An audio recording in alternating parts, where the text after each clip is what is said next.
हरि नमो सिद्धानं नमो आयर्यानं नमो वज्रायानं नमो लोये सबसाविनं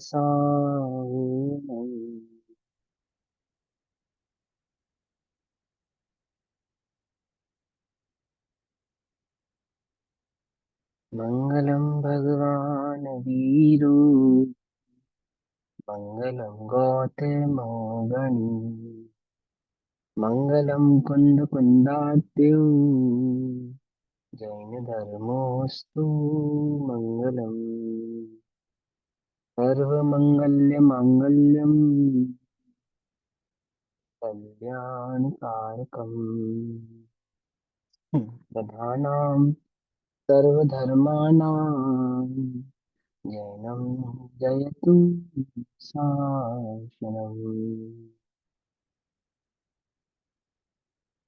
सर्वव्यापी कचिद्रूप स्वरूपाय परात्मने स्वोपलब्धि प्रसिद्धाय ज्ञानानन्दात्मने नमः।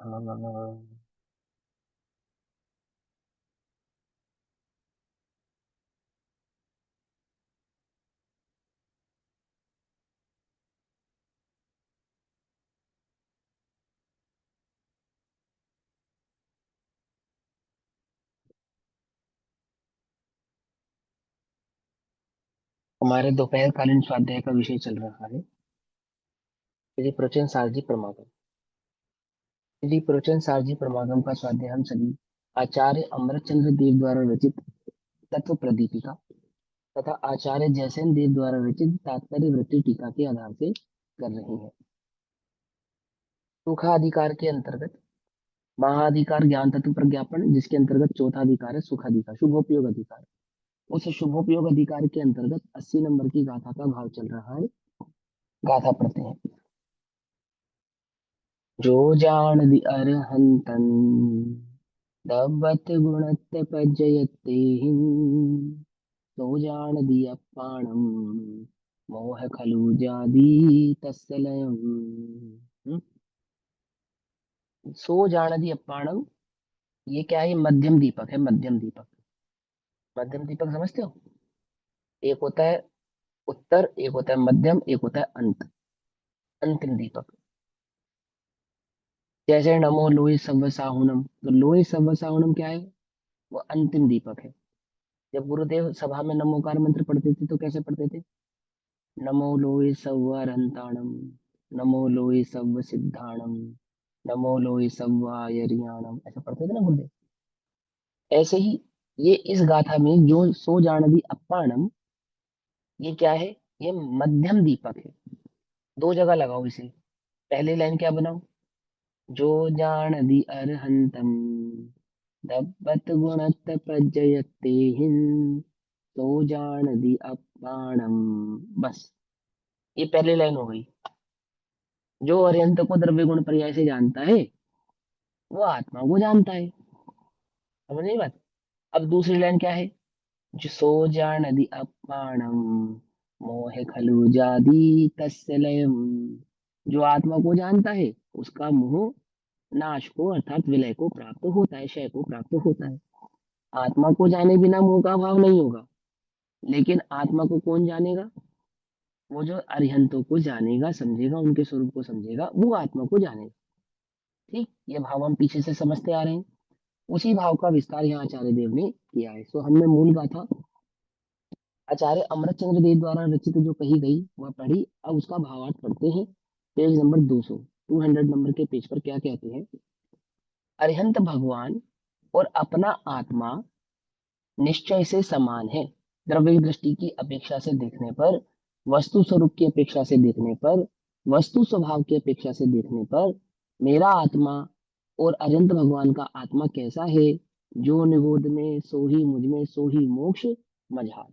हम भली प्रकार से जानते हैं कि मैं एक अखंड चैतन्य जय भगवान आत्मा हूँ, असंख्यात प्रदेशी अनंत गुणात्मक चैतन्य लक्ष्य, और सहज जानन जानन भाव रूप प्रवृत्ति करने वाला यही मेरा स्वरूप है। यही अरहंतों का स्वरूप है और यही सभी जीवों का स्वरूप है। परम पारिणामिक भाव, परम पारिणामिक भाव कैसे जाना जाता है कि परम पारिणामिक भाव में स्थित जो अजिंत भगवान हैं, उनके स्वरूप को जानकर मुझे ये ज्ञात होता है कि जैसा मेरा द्रव्य है, जैसा मेरा गुण है और जैसा मेरा पर्यायत्व यानी पर्याय स्वभाव है, द्रव्य स्वभाव, गुण स्वभाव और पर्याय स्वभाव, ऐसा का ऐसा ही अरहंतों का द्रव्य स्वभाव, गुण स्वभाव और पर्याय स्वभाव है। वहां द्रव्य स्वभाव, गुण स्वभाव और पर्याय स्वभाव प्रकट अवस्था में है और यही वह द्रव्य स्वभाव, गुण स्वभाव और पर्याय स्वभाव अप्रकट अवस्था में, घबराना नहीं, अप्रकट होता हुआ भी कैसा है, समान ही है। प्रकट और अप्रकट में क्या अंतर है कि वो जो पर्यायगत योग्यता का अंतर हम यहाँ पे वर्तमान में देखते हैं कि आप केवल ज्ञान स्वरूप है, परमानंद स्वरूप है, परम सुखमय है और अनंत भाव रूप प्रकट हुए हैं। समझ आई बात? तो हम तो वर्तमान में केवल ज्ञान आदि स्वरूप नहीं है, पर केवल ज्ञान आदि गुणों की शक्ति प्रमाण स्वरूप हम वर्तमान में भी हैं। शक्ति अपेक्षा से, उसको प्रकट करने की योग्यता की अपेक्षा से, वही भाव यहाँ पर विस्तार से अभी आचार्य जैसलमेर हमको समझाएंगे। अनंत भगवान और अपना आत्मा निश्चय से समान है। अनंत भगवान मोह राग द्वेष रहित है, इसलिए उनका स्वरूप अत्यंत स्पष्ट है। ठीक है ना? देखो, आचार्य देव ने लिखने में, समझाने में ये बात स्पष्ट ही डाल दी थी। देखो मूल गाथा में क्या लिखा है, और अनंत का स्वरूप अंतिम ताव को प्राप्त सोने के स्वरूप की भांति परिस्पष्ट है। देखा ना, मूल गाथा का ही शब्द है ना ये, कि समान है क्योंकि दोनों में निश्चय से अंतर नहीं है, लेकिन अनंत का स्वरूप अंतिम ताव को प्राप्त सोने की प्रकार अच्छी प्रकार से स्पष्ट है और इसलिए उनका ज्ञान होने पर सर्वात्मा का ज्ञान होता है। मतलब प्रकट अवस्था को, सर्वशुद्ध अवस्था को देखने पर वो जो रॉ मटेरियल है उसका ज्ञान होता है। जैसे हमने समझा था, खदान की स्वर्ण की मिट्टी को देखने का ज्ञान, वो जो उस मिट्टी से बनाया गया जो स्वर्ण का ईंट कहो या बिस्कुट कहो है, उस स्वर्ण को देखने पर, शुद्ध सोने को देखने पर खदान की मिट्टी के स्वर्ण भाव का भास होता है, भाव प्रकट होता है कि यह भी स्वर्ण ही है। ऐसे ही उन्होंने कहा, राग द्वेष रहित है इसलिए उनका स्वरूप अत्यंत स्पष्ट है। इसलिए यदि जीव, जीव कौन, यदि मैं द्रव्य गुण पर्याय रूप से उन अरहंत भगवान के स्वरूप को मन के द्वारा प्रथम समझ लूं तो, मन के द्वारा यानी कि जो ज्ञान मुझे प्रकट है उसके द्वारा, क्योंकि असंगी तो समझ नहीं सकता ना अरिहंतों के स्वरूप को, है ना? इसलिए मन के द्वारा कहने का तात्पर्य है कि जो संगी जीव उन अनंत भगवान के स्वरूप को भली प्रकार से समझने में समर्थ है या समझ लेते हैं। मेरी आवाज कम आ रही है? सबको कम आ रही है? नहीं ना? ठीक है, अभी वॉल्यूम बढ़ाओ आपके फोन का, कई बार ऐसा भी होता है कि आपकी तरफ से वॉल्यूम डाउन हो। ठीक। नहीं, बहुत बढ़िया आवाज आ रही है। हाँ, मेरे पास नोटिफिकेशन आया भी आवाज कम आ रही है तो मैंने पूछा। चलो। हाँ, तो स्वरूप को मन के द्वारा प्रथम समझ ले तो सबसे पहले क्या करे, स्वरूप समझे प्रथम, द्रव्य गुण पर्याय के स्वरूप को भली प्रकार से समझे प्रथम, और यदि वह द्रव्य गुण पर्याय के स्वरूप को समझ ले तो क्या होता है, तो यह जो आत्मा, आत्मा का एक रूप कथनचित सदृश्य त्रैकालिक प्रवाह है, अर्थात वो जो आत्मा का द्रव्य स्वभाव है, आपने द्रव्य गुण पर्याय का स्वरूप समझा? बोले हाँ समझा। तो क्या समझा, द्रव्य क्या है? बोले द्रव्य ध्रुव है। ध्रुव अर्थात वो जैसा है वैसा का वैसा ही सदैव विद्यमान रहता है, उसमें कभी भी किसी प्रकार की अशुद्धता प्रकट होती नहीं है। द्रव्य गुण पर्याय तीनों के स्वरूप को समझने पर द्रव्य का स्वरूप कैसा समझ में आया, त्रिकाली शुद्ध समझ में आया। समझ में आई बात? नहीं समझ में? द्रव्य गुण पर्याय तीनों का स्वरूप समझने पर द्रव्य का स्वरूप कैसा समझा आपने, कि त्रिकालिक शुद्ध समझा। मिट्टी, वो जो स्वर्ण मिट्टी में पड़ा हुआ जो स्वर्ण है, जो मिट्टी भाव से ही प्रकट हो रहा है, वह मिट्टी भाव से प्रकट होने पर भी वास्तव में मिट्टी नहीं है, स्वर्ण ही है, ऐसा हमें स्वर्ण का भरोसा है उसके द्रव्य भाव का। अग्नि में डाल दिया सोने को, तो सोने का क्या होगा? बोलो, स्वर्ण का अग्नि में डालता नहीं डालता? स्वर्ण को डालता ना, स्वर्ण का क्या होता है? जैसे द्रव्य दृष्टि है, ध्रुव की खबर है, द्रव्य स्वभाव की खबर है, जिसने उस स्वर्ण को भली प्रकार से समझ लिया है, जान लिया है, पहचान लिया है, अब वह उस स्वर्ण के क्या जलने पर घबराता नहीं है। आई बात समझ में? नहीं समझ में? समझ में आई ना? अब उदाहरण तो बहुत सारे हैं, कुछ खोटे हैं, कुछ अच्छे हैं, स्वर्ण के संबंध में ही। लेकिन आप ध्यान से समझो, सोना जल जाए तो स्वर्णकार घबराता नहीं है, क्योंकि सोना कभी जलता नहीं है, ये उसको भली प्रकार से ज्ञात है। नहीं बात नहीं समझ में? तो क्या कहते हैं, जो उसने जिसने उस द्रव्य गुण पर्याय के स्वरूप को समझकर उसमें जो त्रैकालिक ध्रुव बना है उसके स्वरूप को समझा प्रथम। तो क्या कहा, यह जो आत्मा, आत्मा माने वह जो चैतन्य लक्षण हमने जिसका बनाया, आत्मा का एक रूप अखंड भाव कथनचित सदृश त्रैकालिक प्रवाह है, सो द्रव्य है। Page page page page number 200, 200 number का पेज। वो जो पहले भी था, वो जो अब भी है, वह जो सदैव रहने वाला है, ऐसा जो अनादि अनिधन द्रव्य स्वभाव है, वह सद्रव्य है। उसका जो एक रूप रहने वाला चैतन्य रूप विशेषण है, सो गुण है। अर्थात वह द्रव्य चेतन द्रव्य हमेशा चेतन ही रहने वाला है, अन्य द्रव्य रूप होने वाला नहीं है। जीव सदैव जीव ही रहने वाला है, वो अन्य रूप होने वाला नहीं है। जो उसके विशेष और सामान्य गुण जिस भी भाव से प्रकट है, प्ररूपित है, उपस्थित है, वे सभी गुण वही रहने वाले हैं, अन्य होने वाले नहीं है, ऐसा वह जानता है। तो वह गुण है, और उस प्रवाह में जो क्षणवर्ती व्यतिरेक है, अर्थात उस अनादि अनिधन अवस्था में, उस अनादि अनिधन अवस्था में मतलब उस द्रव्य में, धारा है ना, प्रवाह है ना उस द्रव्य का, उस द्रव्य की प्रवाह में अनादि निधन अवस्था में जो प्रति समय का परिणमन है, जो प्रति समय का परिणमन है, सो क्या है, सो पर्याय है। पकड़ में ही बात। एक द्रव्य है, वो अनादि निधन है, अनंत गुणात्मक है, पर से भिन्न है। उस द्रव्य में अनादि निधन जो पर्याय है, एक एक समय का परिणमन है, वो सभी पर्याय कहलाती हैं, ऐसा यहाँ पर कहा। तो क्षणवर्ती व्यतिरेक है, सो पर्याय है। इस प्रकार अपना आत्मा भी द्रव्य गुण पर्याय रूप से मन के द्वारा ज्ञान में आता है, अपने क्षेम ज्ञान से जाना जाता है, उसका स्वरूप इस क्षेम ज्ञान में भली प्रकार से प्रकट होता है।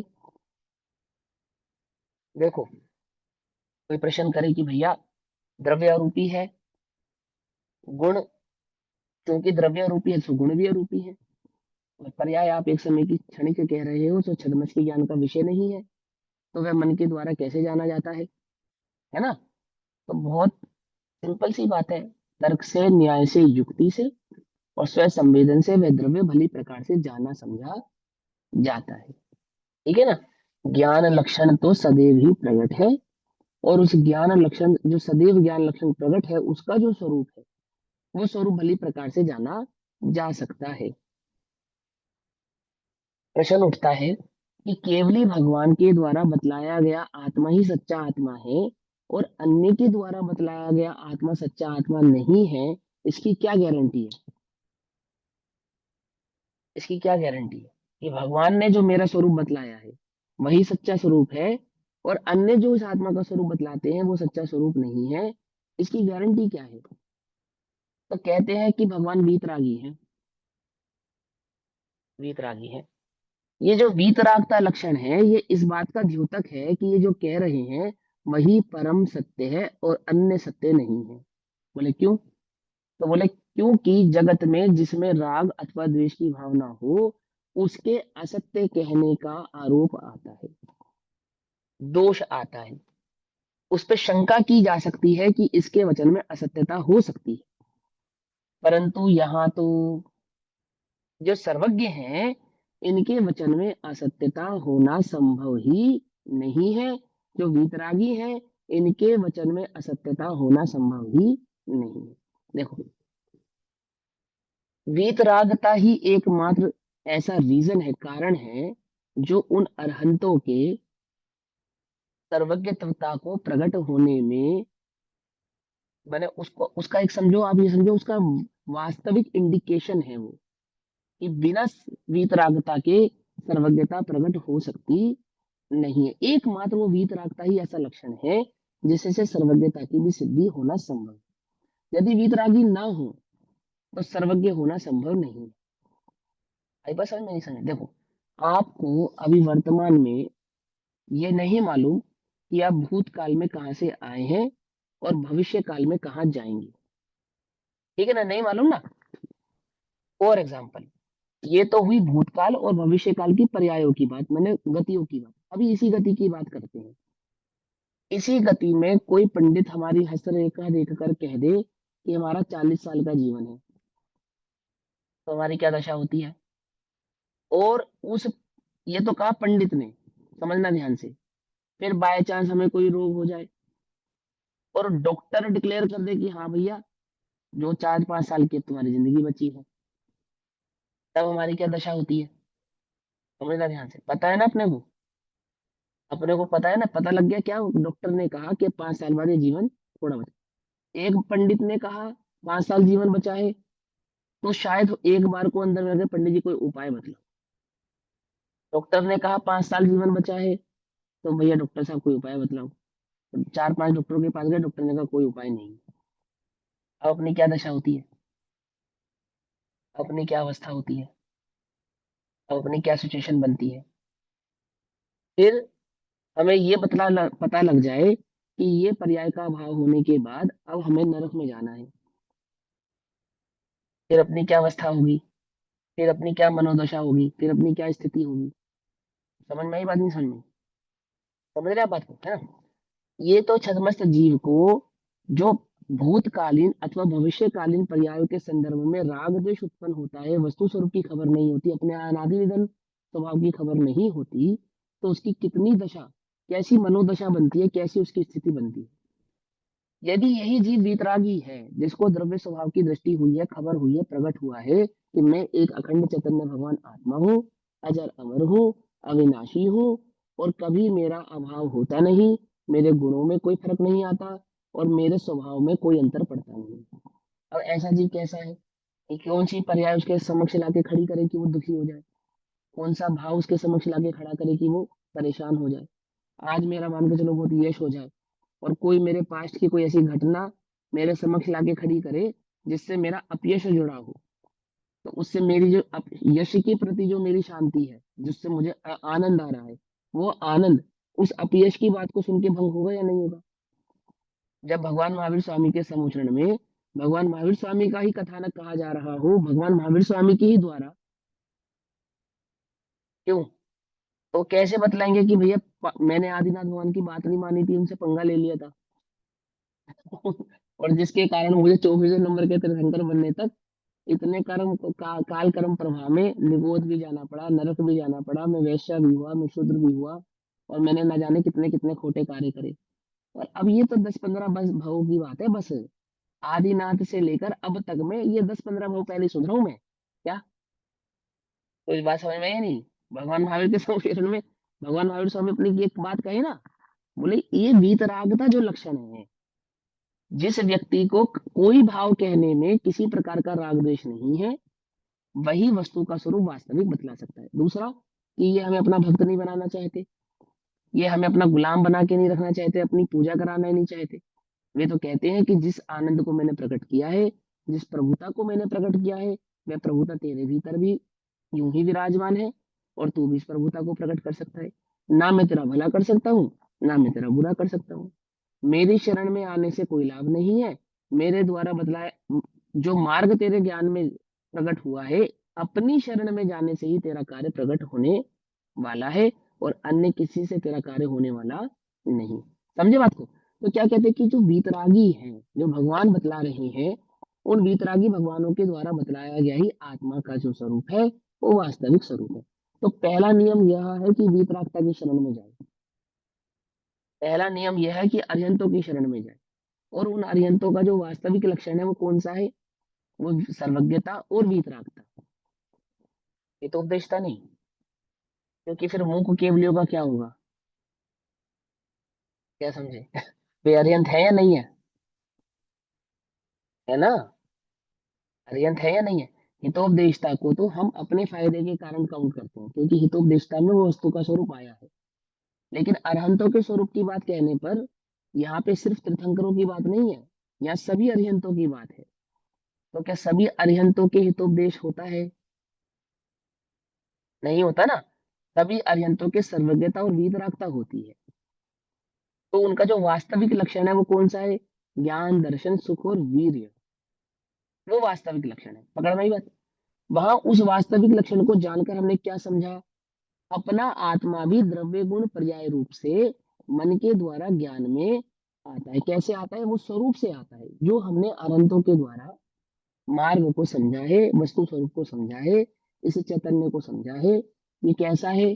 अनादि निधन है, असंख्यात प्रदेशी है, अनंत गुणात्मक है और प्रति समय पर्याय प्रवाह वाला इसका स्वभाव है। ज्ञान, दर्शन, चैतन्य, सुख आदि ये मेरे वास्तविक निजी गुण है, जिसमें ज्ञान या चैतन्य सतत ज्ञान, जानन जानन जानन जानन जानन, यह मेरा स्वभाव है। और इस जानन जानन स्वभाव भाव में ही स्थित होकर मैं अपने चैतन्य ज्ञान भगवान आत्मा में स्थित हो सकता हूँ और अपने इन मोह आदि भावों का अभाव करके अनंत की ही भांति सुखादि भाव को प्रकट कर सकता हूँ। ऐसी मेरी योग्यता है, ऐसी मेरी सामर्थ्य है। तो यहाँ पे दो बातें, एक प्रमाण और एक दृष्टि का विषय। दोनों भावों को समझने के लिए किसको समझना जरूरी है? अनंतों के स्वरूप को समझना जरूरी है। अनंतों का स्वरूप माने वह द्रव्य गुण पर्याय का स्वरूप। कौन बतलाएगा? अनंत बतलाएंगे। अनंत माने द्रव्य गुण पर्याय का स्वरूप।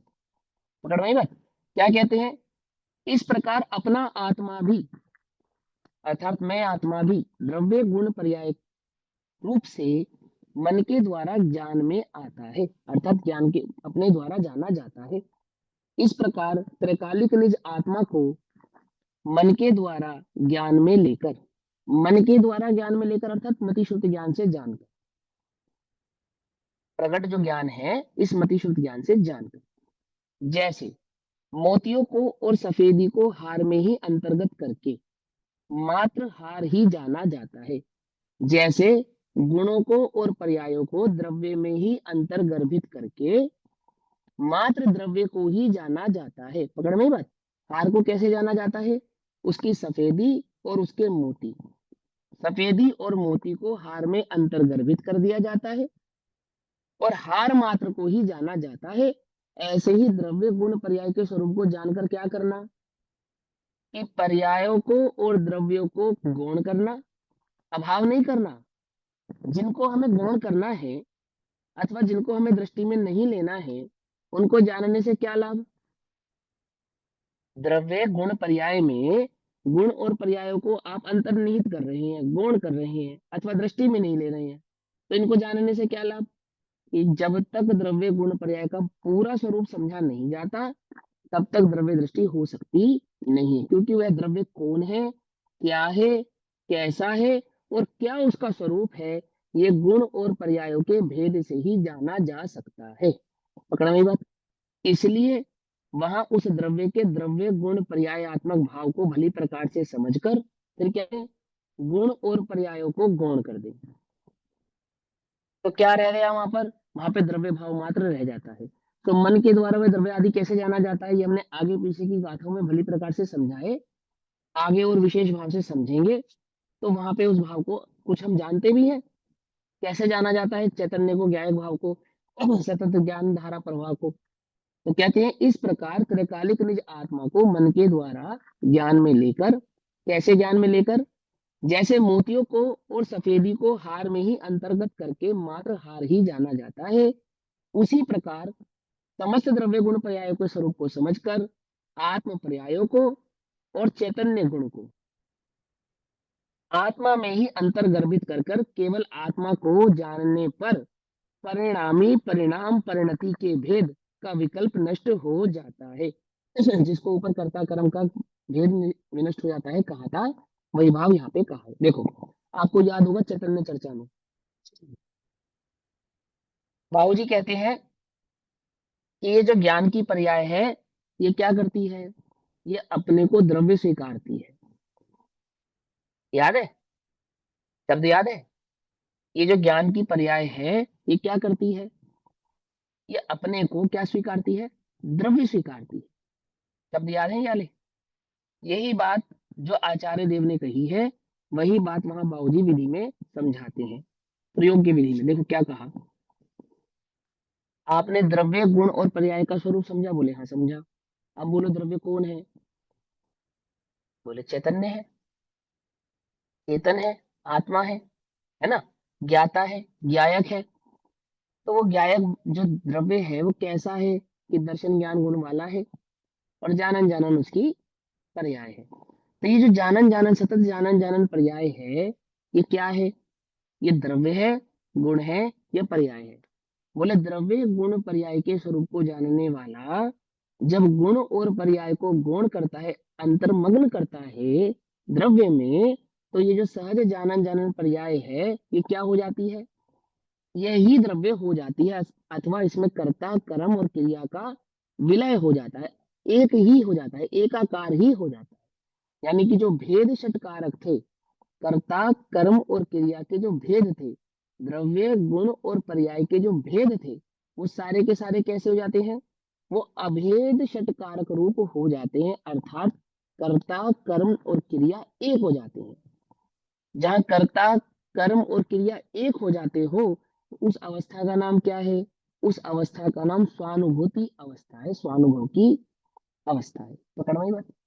कर्ता कर्म और क्रिया कैसी हो गई? एक रूप हो गई। वो श्रद्धा की अवस्था कहो, द्रव्य की वास्तविक अवस्था कहो, द्रव्य दृष्टि कहो, चाहे उसको आत्मानुभूति कहो, वो एक अर्थवाची भाव को वहां पर समझना। जो भेद किए थे द्रव्य गुण पर्याय के, वो क्या हुए? आत्मा में द्रव्य गुण पर्याय का भेद है या नहीं है? बोलो। नहीं है। सीधी सी बात है, कैसे नहीं है? बोले जिसने द्रव्य गुण पर्याय के स्वरूप को जाना, गुण और पर्याय को गौण करके द्रव्य मात्र की दृष्टि करी, उस द्रव्य का अनुभव किया, उसको मैं हूं ऐसा जाना, मैं शुद्ध ही हूं, मैं अनादि निधन ही हूं, मैं ध्रुव ही हूं, आदि भाव को स्वीकार किया, तो क्या हुआ? वहां पे कर्ता कर्म और क्रिया के जो भेद थे, वो नष्ट हो गए, विलय को प्राप्त हुए। अब कर्ता कर्म और क्रिया क्या हो गए? अब तीन नहीं हुए, कर्ता कर्म क्रिया एक हो गया। समझ आई बात? मिट्टी ही घड़ा है, घड़ा ही मिट्टी है। चैतन्य ही चेतन है, चेतन ही चैतन्य है। जानन ही जानना है, जानना ही जानन है। अर्थात ज्ञान ही आत्मा है, आत्मा ही ज्ञान है। पकड़ में आई बात? तो क्या कहा? उसी प्रकार आत्म पर्यायों को और चैतन्य गुण को आत्मा में ही अंतर्गर्भित करके, उस द्रव्य भाव में ही अंतर्गर्भित करके, केवल आत्मा को जानने पर, केवल आत्मा को जानने पर अर्थात शुद्धोपयोग के काल में आत्मानुभूति में केवल आत्मा को जानना है और अन्य किसी का जानना नहीं रहा है, जहां पर, जहां केवल आत्मा की दृष्टि हुई है, वहां क्या हुआ? परिणामी, परिणाम और परिणति, द्रव्य गुण और पर्याय, परिणामी, परिणाम और परिणति। परिणामी कौन है? द्रव्य। परिणाम कौन है? गुण। और परिणति क्या है? पर्याय। तो ये क्या हो गए कि जो भेद थे, द्रव्य गुण और पर्याय के जो भेद हैं, उनका विकल्प नष्ट हो जाता है, अर्थात अब द्रव्य गुण पर्याय के तीन भेद रहते नहीं। किसमें? उस ज्ञान में, जिस ज्ञान में द्रव्य गुण पर्याय के स्वरूप को जाना था, जिस मन के द्वारा, जिस ज्ञान के द्वारा द्रव्य गुण पर्याय के स्वरूप को भली प्रकार से समझा था, जिसने उस स्वरूप को भली प्रकार से समझ लिया है, जिसको वह द्रव्य गुण पर्याय का स्वरूप समझ में आ गया है, और द्रव्य गुण पर्याय के स्वरूप को समझकर जब वह जीव गुण और पर्यायों को द्रव्य में अंतर्निहित करता है, अंतर्मग्न करता है, अर्थात द्रव्य की दृष्टि करता है, मात्र द्रव्य को लक्ष्य में लेता है, मात्र चैतन्य को लक्ष्य में लेता है, मात्र जानन जानन भाव को लक्ष्य में लेता है, किस अपेक्षा से? ना गुण की अपेक्षा से, ना पर्याय की अपेक्षा से, एकमात्र द्रव्य दृष्टि से, एकमात्र द्रव्य की अपेक्षा से, तो क्या होता है? तो वहां उसके द्रव्य गुण पर्याय का भेद मिट जाता है, और क्या होता है? वहां निज चैतन्य ज्ञायक भाग भगवान आत्मा की अनुभूति प्रकट होती है। अहो, मैंने इस मोह के अभाव की विधि को प्राप्त कर लिया है। अर्थात मोह के अभाव की विधि क्या थी? शुद्धोपयोग। उस शुद्धोपयोग को मैंने प्रकट कर लिया। कैसे प्रकट किया शुद्धोपयोग मैंने? द्रव्य गुण पर्याय के स्वरूप को भली प्रकार से पहचाना, पर्याय और गुणों को द्रव्य में निहित किया, द्रव्य की दृष्टि की, द्रव्य का अनुभव किया, द्रव्यमय रहा, और उस द्रव्य की अनुभूति के साथ जो प्रकट हुआ वो शुद्धोपयोग भाव, वो क्या है? वो मोह के अभाव करने का उपाय है, मोह के अभाव की विधि है। विकल्प नष्ट हो जाता है। इसलिए जीव जब जब परिणामी, परिणाम और परिणति के भेद मिट जाते हैं, शुद्धोपयोग मात्र रह जाता है, तो उस स्थिति में क्या होता है? जीव निष्क्रिय चिन्मात्र भाव को प्राप्त होता है।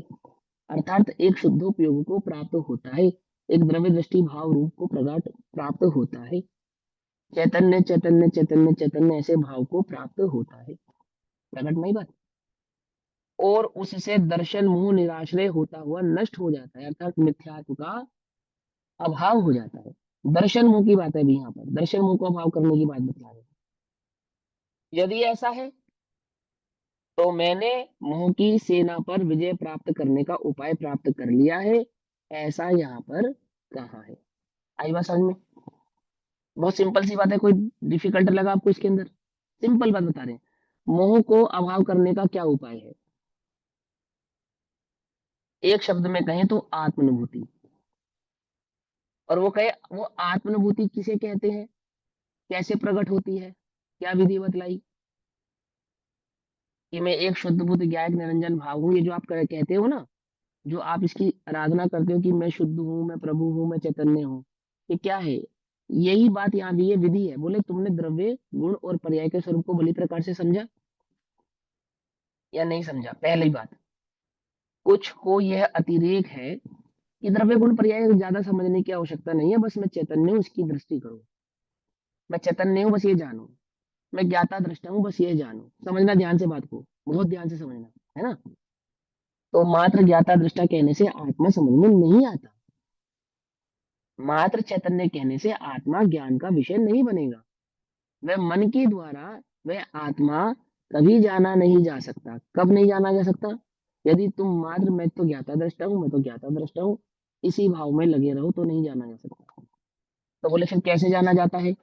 बोले प्रमाण का विषय वह जो द्रव्य है, अर्थात द्रव्य गुण और पर्याय आत्मक वह जो आत्मा है, उसके द्रव्य गुण पर्याय स्वभाव को भली प्रकार से निश्चित करो, भली प्रकार से समझो।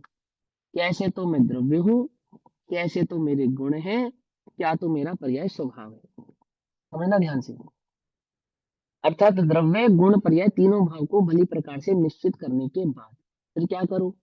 फिर गुण और पर्यायों को गौण करके और फिर अपने को चैतन्य हूं ऐसा जब दृष्टि में लाते हो, देखते हो, समझते हो, उसकी ओर झुकते हो, तो वो तुम्हें वास्तव में वह शुद्धोपयोग आदि भाव प्रकट होता है। तो वास्तव में वह आत्मानुभूति प्रकट होती है। और उस शुद्धोपयोग या आत्मानुभूति के प्रकट होने का नाम ही है कि चिन्मात्र भाव को प्राप्त होता हुआ, ओहो मैंने मोह की सेना का अभाव करने की विधि को जान लिया है। मोह की सेना का भाव कैसे होता है? जहाँ चैतन्य मात्र की दृष्टि हो, अन्य किसी की दृष्टि ना हो, वो ध्रुव आत्मा की दृष्टि हो और किसी की दृष्टि ना हो। पर वह ध्रुव आत्मा का स्वरूप पहले समझना पड़ेगा, ये कह रहे हैं यहाँ पर। उस ध्रुव भगवान आत्मा का स्वरूप पहले समझना पड़ेगा।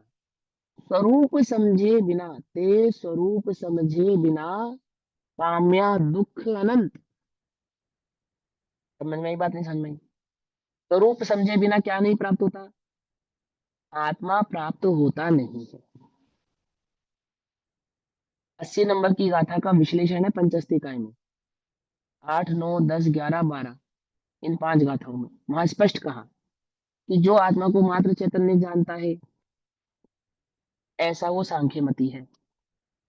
जो आत्मा को मात्र रूप पर्याय भाव मात्र वाला ही जानता है, वो बौद्धमती है। जो गुण भाव मात्र को ही जानता है, वो न्यायिक या वैशेषिक मति है।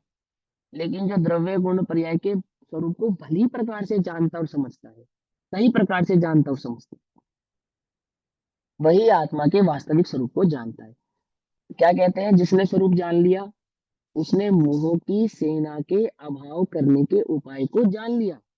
क्या कहा? समझ में आई बात? नहीं समझ? जिसने स्वरूप जान लिया उसने क्या जान लिया? मोह की सेना का अभाव करने का उपाय जान लिया। क्या है तुम्हारा स्वरूप? क्या है तुम्हारा स्वरूप? कि मेरा स्वरूप तो एक चैतन्य ज्ञायक भाव है। ये बात तो सत्य है, परम सत्य है कि मैं ज्ञाता दृष्टा ही हूँ। परंतु ज्ञाता दृष्टा कहना मात्र उसका स्वरूप नहीं है। दृष्टि ज्ञाता दृष्टा भगवान आत्मा की ही करनी है। उपयोग एक चैतन्य जानन जानन भाव में ही स्थिर करना है। उस चैतन्य जानन जानन भाव में स्थिर हुए बिना आत्मानुभूति प्रकट नहीं होगी, लेकिन वह स्थिरता द्रव्य गुण पर्याय के स्वरूप को भली प्रकार से समझे जाने बिना आएगी नहीं। क्या कहा? वो स्थिरता, चैतन्य की स्थिरता, वो जानन भाव की स्थिरता, यही मैं हूं, ऐसा मैं प्रभु हूं। वह ध्रुव दृष्टि कब नहीं हो सकती? जब तक द्रव्य गुण पर्याय के स्वरूप को भली प्रकार से जाना नहीं जाएगा। बात समझ में आ रही है नहीं समझ में आ रही है? इस बात पे जोर तो हम देते हैं कि हम पर्याय से समान कैसे हैं, लेकिन इस बात पे जोर दो कि द्रव्य गुण पर्याय का वास्तविक स्वरूप क्या है, एक्चुअल स्वरूप क्या है। जब तक द्रव्य गुण पर्याय का स्वरूप भली प्रकार से ज्ञान में, मन में, ज्ञान में स्पष्ट नहीं होगा, तब तक क्या नहीं होगा? शुद्धोपयोग नहीं होगा, ये कह रहे हैं आचार्य जी। आई बात समझ में? और ये 80 नंबर की गाथा भले ही मध्य में नहीं है, परंतु ये मध्य दीपक ही है। मध्य दीपक है माने क्या? कि 80 नंबर की गाथा में प्रयोजन क्या है प्रवचन सार का, यह बतलाया है कि द्रव्य गुण पर्याय का स्वरूप आपको आद्योपांत हम समझाएंगे, और आद्योपांत इस द्रव्य गुण पर्याय के स्वरूप को समझकर ही आप अपने मोह का नाश कर सकते हैं। मोह क्या है? अब आगे मोह क्या है वो बतलाया जाएगा। मोह किसे कहना, किसका आपको अभाव करना है वो बतलाया जाएगा। जानते ही नहीं, एक चैतन्य हूँ, चैतन्य हूँ, चैतन्य, क्या ऐसे मेरे मोह का अभाव हो जाएगा? बोले द्रव्य गुण पर्याय के स्वरूप को समझे बिना मोह का अभाव नहीं होगा। कि नहीं, आपने तो कहा ना कि दोनों को विलय करना है, जिनको विलय करना है उनके स्वरूप को समझे बिना उनका विलय नहीं होगा। क्या कहा? गुण और पर्याय, गुण और पर्याय को क्या करना है? अंतर्मग्न करना है, अंतर्निहित करना है, किसके? द्रव्य में। तो जिन गुण और पर्यायों को द्रव्य में अंतर्निहित करना है, उन गुण और पर्याय के स्वरूप को समझे बिना वे द्रव्य में अंतर्निहित नहीं होगी। ज्ञान में जब तक द्रव्य गुण पर्याय का स्वरूप स्पष्ट नहीं होता है, वह ज्ञान शुद्धोपयोग को प्राप्त नहीं होता है।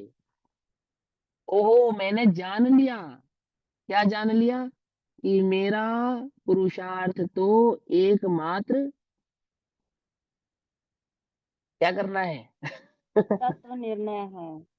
समझ में आई बात है या नहीं समझी? मैंने जान लिया, मोह की सेना का अभाव करने का उपाय मैंने जान लिया। क्या जान लिया? कि द्रव्य गुण पर्याय के स्वरूप को समझ के, गुण और पर्याय को द्रव्य में गौण करके, अंतर्निहित करके द्रव्य दृष्टि प्रकट होती है, और वह द्रव्य दृष्टि प्रकट होने पर ही शुद्धात्म अनुभूति प्रकट होती है, और वह अनुभूति ही उस मोह के अभाव का उपाय है। समझ में आई बात नहीं समझ में आई? पकड़ में आई बात? मोह के अभाव का उपाय क्या है? द्रव्य दृष्टि। द्रव्य दृष्टि माने क्या? अनुभूति। शुद्धोपयोग, वह शुद्धोपयोग क्या है? वह मोह की सेना को अभाव करने का उपाय। अब देखो, इसको आगम भाषा में और अध्यात्म भाषा में, दोनों भाषाओं में आचार्य जयसेन समझाएंगे। इसी भाव को आगम भाषा में कैसे कहा और अध्यात्म भाषा में कैसे कहा। जैसे आगम भाषा में क्या कहेंगे कि जब तक तुम्हारे दर्शन मोह का अभाव नहीं होगा, आमुक आमुक कर्मों का उपशम नहीं होगा, उनकी विसंयोजना नहीं होगी, इतने कर्मों का क्षय नहीं होगा, आदि आदि, तब तक तुम्हें सम्यक दर्शन प्रकट नहीं होगा। यह है आगम की भाषा, कि कितने कर्मों का क्षय होता है, कितने कर्मों की व्युत्पत्ति आदि विसंयोजना होती है, किन किन कषायों में विसंयोजन भाव आदि प्रकट होने पर कौन कौन से भाव उपशमता को प्राप्त होते हैं, कौन क्षय को प्राप्त होते हैं, कौन उदय को प्राप्त होते हैं, आदि आदि अवस्थाएं होने पर इस जीव को सम्यक दर्शन या आत्मानुभूति प्रकट होती है। ये सब शब्द किसके हैं? ये सारे के सारे शब्द हैं आगम भाषा के। और इन्हीं सारे शब्दों को अध्यात्म भाषा में क्या कहते हैं? शुद्धोपयोग या आत्मानुभव। बस इतनी सी बात कहते हैं। अध्यात्म भाषा में जिसका नाम आत्मानुभव है, आगम भाषा में उसी का नाम कर्मों का क्षय, उदय, उपशम, उदीर्णा आदि है। पकड़ में ही बात? अब उतनी सी बात को यहां समझाएंगे। देखो क्या कहते हैं। तात्पर्य वृत्ति गाथा क्रमांक 86, गाथा नंबर 80 तात्पर्य वृत्ति में जाकर 86 नंबर की गाथा में कन्वर्ट हो जाती है। पेज नंबर 201, ध्यान से समझो। आचार्य अमरचंद्र देव ने जो बात कही, क्या वो बात वैसी ही हमें समझ में आई है या अन्य समझ में आई है? उसका क्या तात्पर्य है वह बात आचार्य जयसेनदेव हमें यहाँ पर समझाते हैं। ठीक है ना? तो क्या समझाते हैं देखो, वो कहते हैं अब सत्ता पावरंभम इत्यादि सूत्र से जो कहा है, ठीक है ना? देखो ध्यान से समझना, बहुत अच्छे मनोयोग से समझो इस बात को। 80 नंबर की गाथा, अब इसमें हम दृष्टि के विषय को भी समझाएं, अन्य विषयों को भी समझाएं, अन्य विषयों को भी समझाएं। आवश्यकता नहीं है क्योंकि आचार्य स्वयं ही समझाने वाले हैं। यहाँ तो वो उन्होंने उत्थान, यहाँ पे तो उन्होंने क्या भूमिका बनाई है, हमें बस उतनी बात समझनी है। इससे अधिक समझने की आवश्यकता नहीं है, घबराओ नहीं। क्योंकि पूरा का पूरा प्रवचन सार समझाएगा ना, उस मोह की सेना का अभाव करने का क्या उपाय है। एक अकेली गाथा नहीं समझाएगी, ये गाथा तो प्रारंभ हुआ है उस मोह की सेना के अभाव करने के उपाय का। जैसे किसी को देखो, अरे इस गाथा में आमुक ने ऐसा नहीं कहा, अमुक ने ऐसा नहीं कहा। तो आमुक ने ऐसा नहीं कहा तो इसका अर्थ ये नहीं कि आमुक व्यक्ति ऐसा जानता नहीं है। जैसे किसी ने दृष्टि के विषय को नहीं कहा इस गाथा के अंदर, तो उस गाथा के अंदर वो दृष्टि के विषय को नहीं जानता इसलिए नहीं कहा क्या? जानता है, लेकिन यहाँ आवश्यकता नहीं है इसलिए नहीं कहा है। बात समझ में आई या नहीं समझ में? यहाँ आवश्यकता नहीं है ना कि आमुक व्यक्ति ने या आमुक विद्वान ने इस गाथा का अर्थ करते समय आमुक बात नहीं समझाई। इसमें तो आमुक बात भी समझाई जा सकती है। अरे समझाई जा सकती है और उसने नहीं समझाई है तो इसका अर्थ ये नहीं है कि वो इस बात को जानता नहीं है। वो ये बात जानता है कि वो है बात यहाँ समझाने की आवश्यकता ही नहीं है। यहाँ तो ये भूमिका बतलाने की आवश्यकता है कि मोह के अभाव करने की जो बेसिक सामग्री है वो क्या है। तो बेसिक सामग्री है द्रव्य गुण पर्याय के स्वरूप को भली प्रकार से समझना। ये बेसिक सामग्री है। जो द्रव्य गुण पर्याय के स्वरूप को भली प्रकार से समझता है और फिर उस द्रव्य गुण पर्याय के स्वरूप को समझकर गुण और पर्यायों को अंतर्निहित करता है, अर्थात भेद से समझकर अभेद करता है, द्रव्य की दृष्टि करता है। और द्रव्य की दृष्टि में निमग्न होता हुआ जो शुद्धोपयोग प्रकट करता है, आत्मानुभव प्रकट करता है, वह आत्मानुभूति ही वास्तव में मोह के नाश का उपाय है। समझ आई बात? केवल ज्ञान प्रकट करने का क्या उपाय बतलाया था? शुद्धोपयोग। परम सुखी होने का उपाय क्या बतलाया था? शुद्धोपयोग बतला चुके ना इससे पहले। और उस संसार को अभाव करके मोक्ष आदि पद को प्राप्त करने का उपाय क्या बतलाया था? शुद्धोपयोग। यहाँ से तो हम तुम्हें वो शुद्धोपयोग प्रकट कैसे होता है ये बतलाएंगे। पहले पहले अधिकार में क्या कहा कि तुम एक शुद्धोपयोग प्रकट करो। ज्ञान तत्व प्रज्ञापन अधिकार कहाँ से शुरू हुआ? सभी भगवानों को नमस्कार करके कहा अब शुद्धोपयोग की भावना भाती है। तो शिष्य ने प्रश्न किया शुद्धोपयोग प्रकट करने से क्या लाभ होगा? बोले केवल ज्ञान होगा। केवल ज्ञान होगा। केवल ज्ञान क्या होता है? तो केवल ज्ञान का स्वरूप समझाया। सारे लोकालोक को जानता है, समस्त द्रव्य गुण पर्यायों को जानता है, कुछ जगत में नहीं बचा है जिसको नहीं जानता है, आदि आदि। अच्छा, तो बस ज्ञान ही ज्ञान होगा? तो कहा नहीं, सिर्फ ज्ञान नहीं होगा, सुख भी होगा, अनंत सुख होगा। वो कैसा होगा? अरे तू उस सुख की जाति को नहीं जानता है। जैसे तू सुख समझ रहा है वो तो दुख है। असली सुख तो वह अतीन्द्रिय आनंद है। और वह अतीन्द्रिय आनंद कैसा है? जिसको पाकर तू कभी उबेगा नहीं। उसका वह अतीन्द्रिय आनंद कैसा है कि वे क्षणिक आनंद जैसे ये जो इंद्रिय जिसको तू आनंद समझता है इनके आनंद लक्षण वाला वह नहीं है। जो जो दोष इन इंद्रिय सुखों में व्याप्तते हैं उन सब दोषों से रहित वो अतीन्द्रिय आनंद है। अच्छा, ऐसा अतीन्द्रिय आनंद है, ठीक है, फिर तो मैं भगवान की भक्ति आदि के द्वारा इसको प्रकट कर लूंगा। तो शुभोपयोग अधिकार में बतलाया कि ऐसे नहीं प्रकट होगा, शुभ भाव से नहीं प्रकट होगा। अभी शुभोपयोग अधिकारी चल रहा है ना, अभी शुभोपयोग अधिकारी चल रहा है ना। यहाँ क्या समझा रहे? ऐसे थोड़ी प्रकट होता है, शुभोपयोग से नहीं प्रकट होता। तो फिर कैसे प्रकट होता है आप बतलाओ मुझे? वो तो मुंह के अभाव से प्रकट होता है। और मुंह का अभाव कैसे होते हैं ये भी बतला दो फिर, जब आपने इतनी बात बतला दी तो सुनो 80 नंबर की गाथा से मुंह का अभाव कैसे होता है वो हम तुम्हें बतलाते हैं। कि पहले प्रथम द्रव्य गुण पर्याय के स्वरूप को समझा जाता है। द्रव्य गुण पर्याय के स्वरूप को समझकर जो भेदात्मक भाव से तुमने द्रव्य गुण पर्याय को समझा है उसमें गुण और पर्यायों को द्रव्य में निहित कर अर्थात द्रव्य की दृष्टि की जाती है। वह द्रव्य की दृष्टि वास्तविक दृष्टि हुई है ये कैसे पता लगता है? कि शुद्धोपयोग रूप आत्मानुभव प्रकट होता है। और वो जो आत्मानुभूति है ना, वही उस मोह के अभाव का उपाय है। वही शुद्धोपयोग हमने कहा था तू कर, कहा था नहीं कहा था तुझसे? ग्रंथ की शुरुआत में ही कहा था तुझसे शुद्धोपयोग कर, यहाँ कहा तो था।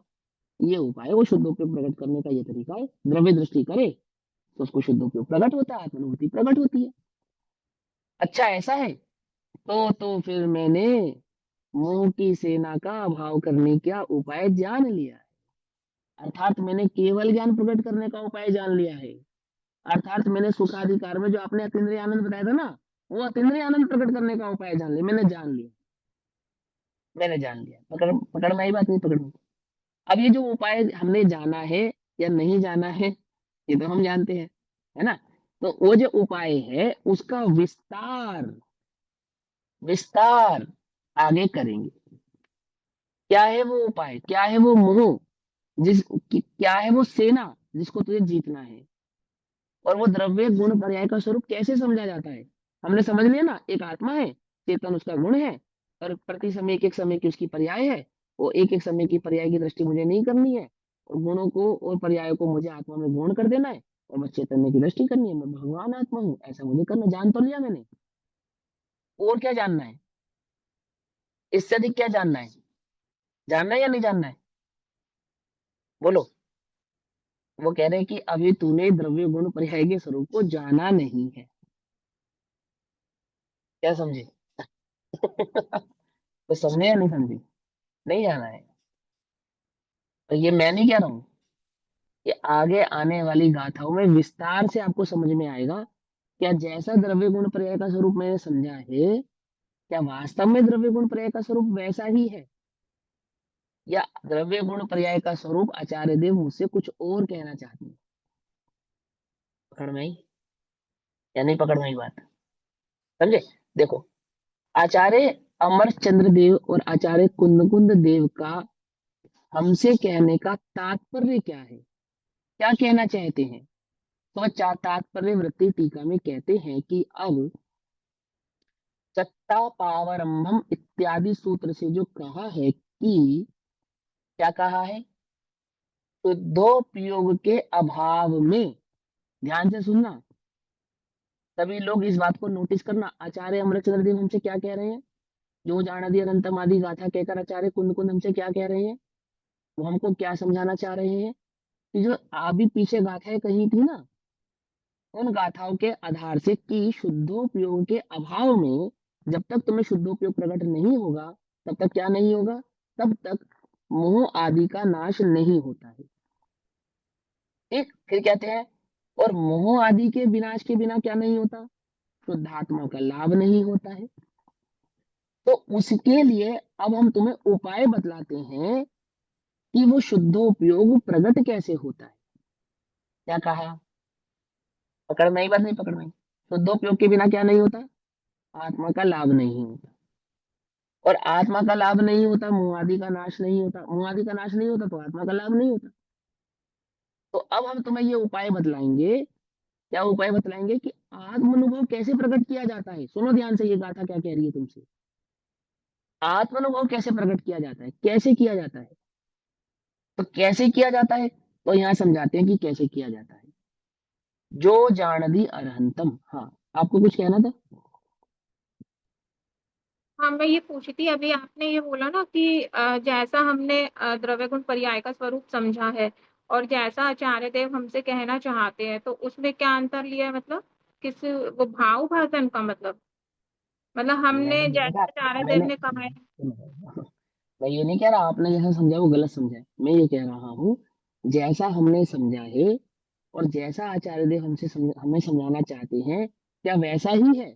यह तो हमें उनके द्वारा बतलाया गया जो आगे द्रव्य गुण पर्याय का स्वरूप है, उसको जानकर मालूम चलेगा। यदि हमने वैसा ही समझा है तो शाबाश, वही फिर समझा तो हूँ। तुमने मौके उपाय की विधि को जान ही लिया है। और यदि तुमने वैसा नहीं समझा है तो उसमें सुधार करना, सिंपल। समझे ना? क्योंकि उपाय तो यही है। समझ में आई बात, नहीं समझ में आई? ऐसा, मैं ये नहीं कह रहा आपने समझा या नहीं समझा, हम तो मिलान करेंगे कि हमने द्रव्य गुण पर्याय का स्वरूप जो समझा है, क्या ऐसा ही है या अन्य है, ऐसा। अब मतलब बोलो। मुझे ये लगा कि भाव भाषण की अपेक्षा से तो जैसे जो भाव भाषण में जो अनुभव होगा वो तो जैसा उस समय जो प्रकट होगा तभी इसका भाव हमें पक्का समझ में आएगा। अभी तो हम जैसा समझ रहे हैं वैसे ही समझ सकते हैं। देखो सुनो, प्रति समय की पर्याय, जैसे अनुभूति की पर्याय, जिस क्षेत्र जिस काल और जब जिस भाव में प्रकट होनी है, अपने स्वतंत्र भाव से उसी अपने स्वतंत्र षटकारकों के द्वारा प्रकट होगी। उसमें जीव का कुछ कर्तव्य नहीं है। सुनना ध्यान से, उल्टा नहीं पकड़ना। मैं उसका कर्ता ना तक कभी था, ना मैं उसका कर्ता अभी हूँ, ये जानने के बाद कि शुद्धोपयोग ही एकमात्र मोह के अभाव का उपाय है, ऐसा जानने के बाद भी उस शुद्धोपयोग रूप पर्याय का प्रकट होने की पर्याय का कर्ता मैं नहीं हूँ। मैं कौन हूँ? मैं तो एक शुद्ध चैतन्य ज्ञायक भाव ही हूँ। ऐसा जानने वाले, बतलाने वाले स्वयं आचार्य अमरचंद्र देव कुंद कुंद देव जैसे नाचार्य देव आपसे कहेंगे शुद्धोपयोग प्रकट करो। हम तुम्हें विधि बतला रहे हैं, अपने उपयोग को इस बुद्धि में लगाओ और तुम्हें वह शुद्धोपयोग अवश्य ही प्रकट होगा। एक बात। दूसरी बात, वे कहते हैं कि जिसने विधि जान ली है उसे शुद्धोपयोग प्रकट हुए बिना रहता नहीं है। और यदि वह शुद्धोपयोग तुम्हें प्रकट नहीं हुआ है तो तुमने अभी विधि को भली प्रकार से जाना नहीं है। तो क्या करें? बोले विधि को जानने में उपयोग को लगाओ। क्या समझे? आई बात समझ में? ये कहेंगे आगे, शास्त्र से, स्वाध्याय से, आगम से, इसका ही और कोई उपाय है वो शुद्ध उपयोग प्रकट करने का? या आत्मा में उपयोग लगाऊं, इसका और कोई उपाय है? उपयोग लग नहीं रहा मेरा। मैंने द्रव्य गुण पर्याय का स्वरूप तो जान लिया, पर मेरी द्रव्य दृष्टि नहीं हो रही, मुझे अनुभूति प्रकट नहीं हो रही। ऐसा प्रश्न है ना कई लोगों का। तो उपाय कहेंगे, हाँ दूसरा उपाय भी। बोले क्या? बोलेंगे स्वाध्याय। क्यों कहा उन्होंने ऐसा? क्योंकि वास्तविक बात यह है कि जिसे विधि समझ में आ गई है उसे प्रकट हुए बिना रहता नहीं है, और जिन्हें प्रकट नहीं हुआ है उन्हें भ्रम हो गया कि हमें समझ में आ गया। तो उनसे कहेंगे दूसरा उपाय है स्वाध्याय, यानी कि तुम अभी विधि को समझने में उपयोग को लगाते रहो। तेरा पुरुषार्थ तो एकमात्र तत्व अभ्यास करना है। कब तक करना है? जब तक स्वरूप प्राप्त ना हो जाए तब तक करना है। समझे या नहीं समझ में ये बात? समझो ध्यान से। यदि तुम्हें ये भ्रम है, देखो मैं किसी पे आरोप नहीं लगा रहा, ना मैं किसी के ऊपर हस्तक्षेप कर रहा हूँ, लेकिन मैं इस बात में पूरा पक्का हूँ, जो मैंने आगम से जाना है, भली प्रकार से जाना है, मुझसे प्रमाण लो कि यदि तुम्हें ये भ्रम है कि मैंने वस्तु स्वरूप को जान लिया है, तो इस भ्रम को अपने चित्त से निकाल के बाहर कर दो। आज की डेट में यदि तुम्हारी स्वाध्याय से रुचि घट रही है, यदि तुम्हें ये लग रहा है कि नहीं हमें तो सब पता है, हमें तो प्रमाण का विषय भी पता है और दृष्टि का विषय भी पता है, और यदि तुम्हें ऐसा लगता है कि बस हम लोग को ज्यादा पढ़ने का विकल्प नहीं करना चाहिए, वो सहजानंदी शुद्ध स्वरूपी अविनाशी हूँ, आत्म स्वरूप ऐसी, इसका ही जाप करो, मैं प्रभु हूँ, मैं प्रभु हूँ, बस इसमें लगे रहो। और आधा एक घंटा स्वाध्याय करो, बहुत है, बाकी सारा दिन आत्मा हूँ आत्मा हूँ, इससे तुम्हारा काम बन जाएगा। तो तुम भूल में हो। तुम ये समझ लो अभी तुमने स्वरूप नहीं समझा है। तो यहाँ तुमको जो प्रेरणा मिलने वाली ना आगे, वो एक ही चीज की मिलेगी। शुद्धोपयोग हुआ या नहीं हुआ? बोले नहीं हुआ, तो बोले स्वाध्याय करो। अब हमसे ऐसा क्यों कह रहे हो? हमें पता है क्या लिखा है इस ग्रंथ में, हमें मालूम है। तुम्हें नहीं मालूम क्या लिखा है। क्या कहा? आई बस समझ में? देखो, मैं तुम्हें एक बार बताता हूँ घटना। तो ये घटना मेरे जीवन में एक बार नहीं सैकड़ों बार घटी है। स्कूल में भी घटी है, सब जगह घटी है। जैसे मान के चलो, मैं अपने फिजिक्स वाले टीचर के पास गया कि सर आपने ऐसा पढ़ाया था, बुक में तो ऐसा लिखा है। तो उनका पता है क्या रिप्लाई आता था? फिर दोबारा पढ़ो। आपने देखा होगा, मैं आपसे क्या कहता हूँ कि भैया ऐसा ऐसा है, तो मैं क्या कहता हूँ, आप खोलो और पढ़ो और फिर पूछना। ऐसे कहता हूँ ना, यही है तरीका, यही है। मैं एक बार छोटे दादा के पास, बड़े दादा के पास गया, तो मैंने बड़े दादा से कहा, नमोकार मंत्र की कक्षा सुनने के बाद, कि बड़े दादा आप कह रहे हैं कि नमोकार मंत्र तो इसी लय से पढ़ना चाहिए कि नमो अरिहंताणम नमो सिद्धाणम नमो अरिहंताणम नमो सिद्धाणम नमो आयरियाणम, ये चार चरण आदि से पढ़ना चाहिए। लेकिन ज्ञानों आदि ग्रंथों में तो ऐसा कुछ नहीं लिखा। वहां तो लिखा है एक एक लाइन से पढ़ना, उसके उपयोग में वहां लगाना, ऐसा पढ़ना, ऐसा पढ़ना, नई जगह ऐसा लिखा है। तो उन्होंने मुझे छूटते ही कहा कहाँ लिखा है, लेकर आओ। उन्होंने मुझे समझाया नहीं कि वहाँ ध्यान की अपेक्षा से लिखा है, वहाँ इस अपेक्षा से लिखा है, वहाँ इस अपेक्षा से लिखा है, ऐसा नहीं कहा। उन्होंने मुझे क्या कहा, कहाँ लिखा है लेकर आओ, दिखाओ। बात समझ में नहीं? जब हम देखेंगे, पढ़ेंगे, उपयोग वहां लगाएंगे, तो हमें किसी से, हमें अपने आप समझ में आ जाएगा कि हमने क्या गलती करी है। एक साधारण वे है ये पढ़ाने का तरीका, ये एक गुड टीचर इसी तरीके से पढ़ाते हैं कि जब हम अपने टीचर से क्वेश्चन करते हैं, क्रॉस क्वेश्चन, तो टीचर वहां पे हमसे क्या कहता है कि फिर से पढ़ना, फिर पूछना। ऐसे ही हमने क्या कहा कि आप हमसे कह रहे हो स्वाध्याय करो, क्यों करें, हमें पता है ना क्या लिखा है, मौसम प्रकाश में हमें पता है किस पेज नंबर पे कहाँ क्या बात कही है, हमें पता है। तो तुम फिर पढ़ो, स्वाध्याय करो। शुद्धोपयोग हुआ, बोले नहीं हुआ, स्वाध्याय करो। आत्मअनुभव हुआ, बोले नहीं हुआ, फिर क्या करें, अब क्या करें, स्वाध्याय करो। अब वो स्वाध्याय पढ़ना भी है, वो स्वाध्याय पूछना भी है, वो स्वाध्याय चिंतन भी है, वो स्वाध्याय मनन भी है, वो स्वाध्याय अनुप्रेक्षा आदि भाव भी है। कब तक करते रहो, कब तक करते रहो, बोले जब तक समझ में ना आए तब तक करते रहो। वो जो द्रव्य गुण पर्याय का स्वरूप तुम्हें लगता है कि हमने जान लिया है, तुम्हें लगता है, हम तुमसे कह रहे हैं उसको समझने की चेष्टा करते रहो, उस पर चिंतन बार बार करते रहो, उस पे मनन करते रहो, उसका स्वाध्याय करते रहो। क्यों करते रहो, क्योंकि जब वह तुम्हारे ज्ञान में भली प्रकार से स्पष्ट होगा तो तुम ये जान लो, क्या जान लो, कि ये मोह की सेना का अभाव करने का उपाय जो शुद्धोपयोग है, ये प्रकट हुए बिना रहेगा नहीं। आई समझ में या नहीं समझ में आई बात? बहुत अधिक इससे ये ज्ञान भी का कहते हैं विस्तार करने का कोई लाभ नहीं है। लाभ तो वस्तु स्वरूप को समझने में है। समझे या नहीं समझे? क्षयोक्षम ज्ञान बढ़ाने में लाभ नहीं है, लाभ तो वस्तु स्वरूप को समझने में। और स्वरूप कैसे समझा जाता है,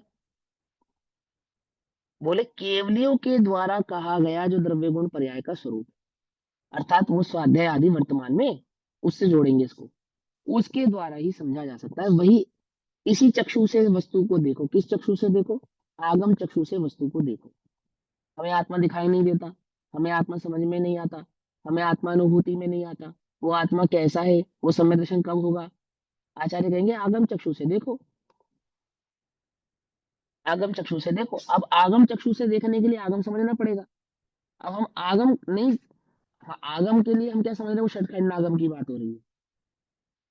आगम कहने का मतलब वहां पे षटखंड आगम नहीं, आगम कहने का तात्पर्य वो वस्तु स्वरूप को समझाने का जो उपाय बतलाया गया है, फिर वो चाहे प्रवचन सार जी के माध्यम से बतलाया गया है, चाहे वो नियम सार जी के माध्यम से बतलाया गया है, चाहे वो समय सार जी के माध्यम से बतलाया गया है, तो वहां उनके स्वरूप को पढ़ के समझ के ही जाना जा सकता है। एक बात सुनो, छल ग्रहण नहीं करना मेरी बात से, मुझे तो लगता है तो मैं कह रहा हूँ, है ना, तुम्हें अच्छा लगे तो ग्रहण करना, नहीं तो छोड़ देना।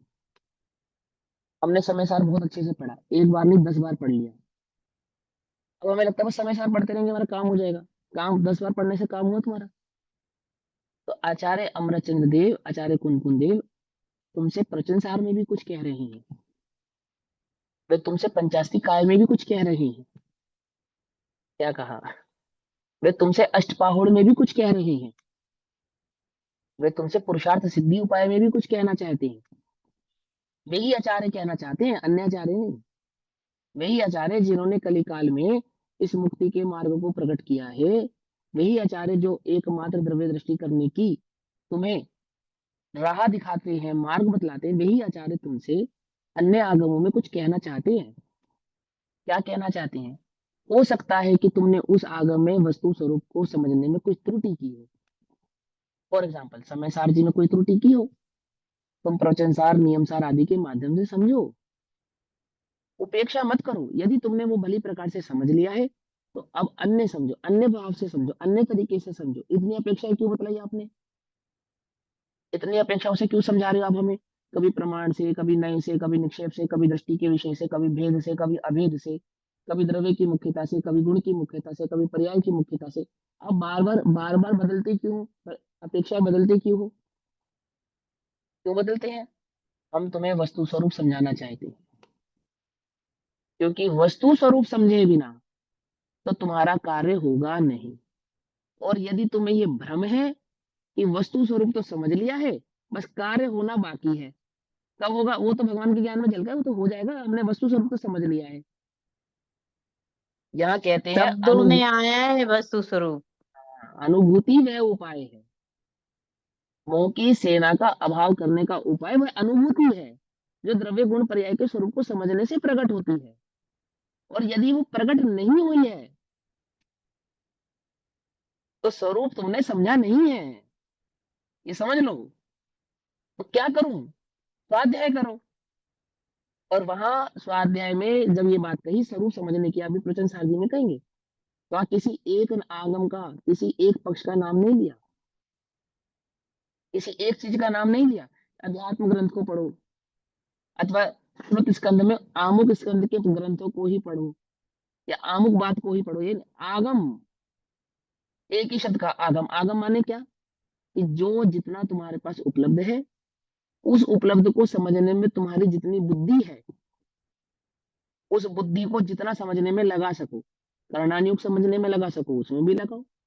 द्रव्य योग आदि को समझकर और अन्य भावों को समझने में लगा सकते तो उसको भी लगाओ। नए से, निक्षेप से, प्रमाण से, अन्य अन्य भावों से समझने में यदि उपयोग लगा सकते हो तो भली प्रकार से लगाओ। कोई घबराने वाली बात नहीं है। क्यों?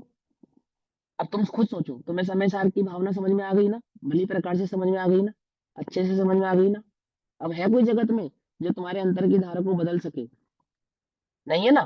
तो तुम्हें क्यों डर लगता है कि मैं प्रवचन सार जी पढ़ूंगा वो तो, और या अन्य ग्रंथ पढ़ूंगा तो फिर वो बात अलग हो जाएगी, या कुछ और हो जाएगी, या वो बात जो भी तुम्हारे चित्त में भावना है उसको पढ़ने से मेरी धारा बदल जाएगी, या मेरा उपयोग भ्रष्ट हो जाएगा, या कुछ भी कुछ भी कुछ भी एक्स वाई जेड। क्यों डर लगता है? जब वो वस्तु मिल गई ना, मिल गई ना, तो फिर क्या घबराना? समझना बात को। ये जो अतिरेक है ना, चित्त का अतिरेक, वो तुम्हें द्रव्य गुण पर्याय के स्वरूप को समझने से रोक रहा है, बांध रहा है तुम्हें, तुम्हें प्रमादी बना रहा है। कि वो तो बस एक ही बात, वो रिपीट रिपीट हो रही है, उसमें आधी में सो जाओ, आधी में जाग जाओ, या फिर तुम आ हा करके डोलने लगो, आत्मा मिला नहीं। मुझे ये तो बताओ तुम्हें आनंद किस चीज का आ रहा है? उपशम ज्ञान का ही तो आ रहा होगा बस, ज्यादा से ज्यादा। आत्मा को तो आनंद ऐसा नहीं होता। और तुम्हें लग रहा है उसमें संतुष्ट हो जा रहे हो। सबसे गड़बड़ बात ये है, वो 1 घंटे की कक्षा मान लो मेरी बहुत अच्छी समझ में आ गई तुमको, हाँ भैया आज तो मजा आ गया। अरे किसमें मजा आया ये तो बतला। मजा माने मौन, मजा माने कषाय का अभाव, मजा माने वितरागता, मजा माने स्थिरता। कुछ बात समझ में आई नहीं? मजा माने ये नहीं कि मैं दुखी हो रहा था 5 इंद्रिय के विषय के किसी आमुक भाव से, अब मुझे वो दुख आपने मिटा दिया। टेंशन मिट गई। टेंशन कौन सी टेंशन मिट गई? कौन सी टेंशन मिट गई? बोलो, टेंशन किसे कहते हैं? अनंतानुबंधी मिट गई? मिट गई? तो फिर टेंशन किसका नाम है? किसका नाम है? और किसका नाम है? अरे बड़ी मुश्किल से तो संसार का भय उत्पन्न हुआ था। क्या कहा? बड़ी मुश्किल मुश्किल से तो 5 इंद्रिय के विषय भोगों से तो निवृत्त हुआ था, ये इस वस्तु स्वरूप समझने में। और क्या किया तूने यहाँ के, कि अब भोग भोगने का मुझे कोई भय नहीं रहा है। अब 5 इंद्रिय के विषयों की प्रवृत्ति से मुझे कोई डर नहीं लगता। क्यों? क्योंकि मैं तो एक अखंड शुद्ध ज्ञायक भगवान आत्मा ही हूँ। घबराना नहीं। ऐसे ऐसे तर्क आते मेरे पास, भैया देखो सम्यक दृष्टि भी, वो देखो वो वैश्य के पास चला जाता है, उसके रात्रि भोजन हो जाता है, उसके आमुक अतिचार लग जाता है, उसके आमुक दोष लग जाता है। ये भगवान, तुम्हें तुम्हें पता ही नहीं है वहां क्या कहा है, क्यों कहा है, किस अपेक्षा से कहा है, मालूम ही नहीं है। और संतुष्ट होता है। गजब की बात ये, संतुष्ट होता है। सम्यक दृष्टि के भी भोग हो सकते हैं, ये बात जानकर संतुष्ट होता है। तेरे चित्त की संतुष्टि समझा रही है, अभी तुझे जिनवानी का मर्म समझ में आया नहीं है। तो धोखा दे रहा है, अपने को तो दे ही रहा है, और कदाचित गलती से तू गद्दी पे बैठ गया तो जाने तेरे जगत साथ कितने जीवों को तू ले डूबेगा। समझ में आई बात? नहीं समझ में आई बात? चरणानियों का पक्ष नहीं, ये जिनवाणी का पक्ष है जो मैं तुमसे कह रहा हूँ। आई बात समझ में? आनंद किसको कहते हैं, मजा किसको कहते हैं? इसको नहीं कहते हैं वो तुम्हारी कोई बुद्धि सुलझ गई। अनंत अनुबंधी का भाव हुआ नहीं हुआ, ये बोलो। नहीं हुआ तो टेंशन नहीं मिटी। टेंशन है टेंशन। क्यों? 4 लग गया तो अभव्य को भी प्राप्त होती है भाई, तो भी 4 गति संसार में भटकता है वो। तो भैया आप क्या कहना चाहते हो, हम अभव्य हैं? हम ये कहना चाहते हैं उपाय शुद्ध उपयोग है। हम ये कहना चाहते हैं, हम ये कहना चाहते हैं उपाय आत्मानुभूति है। ये नहीं, आत्मानुभूति की दृष्टि करेंगे तो पज्जै ही मूढ़ा पर्याय मूढ़ता है। तूने द्रव्य गुण पर्याय के स्वरूप को समझा नहीं है, सब पढ़ कर आना। और पढ़ो, और समझो, और स्वाध्याय करो, फिर कहना। कुछ वो समझ में ही नहीं, किसको कहा था, वो उपदेश किसके लिए है, और तू कहाँ लगा रहा है। आई बात समझ में या नहीं समझ में? विशेष भाव है, समय ज्यादा हो गया है ना। कल ये गाथा को पूरा करेंगे। ओम नमः सिद्धेभ्यः। हाँ, मुझे भी ग्रंथ मिल गया आज, भेजा भाई था स्वाध्याय में। हाँ, चलो, बहुत अच्छी बात। निज निधि निज में बताई, यह अनंत उपकार, उसके लिए जिनवाणी माँ को वंदना शतबार। नमो ओरियंताय, नमो